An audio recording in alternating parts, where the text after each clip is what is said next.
Hello বন্ধুরা, তোমরা কেমন আছো?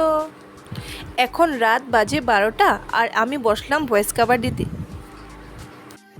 আজ ঘরে ছোট মাছ আনা হয়েছিল, মা অনেক সুন্দর করে বানিয়েছিল আর খেতেও ভালো হয়েছিল আর দেখতেও তো ভালো হয়েছিল। আজ আমাদের বাড়িতে বড় মাসি আর আমার ভাগ্নি এসেছিল আর আমাদের পাপা দেখো কত উৎপাত করছে, রাতে ঘুম নেই তার। দাদু ঠাম্মা সবাইকে ডেকে ওঠাচ্ছে আর খেলছে আর আমি ভিডিও করছি।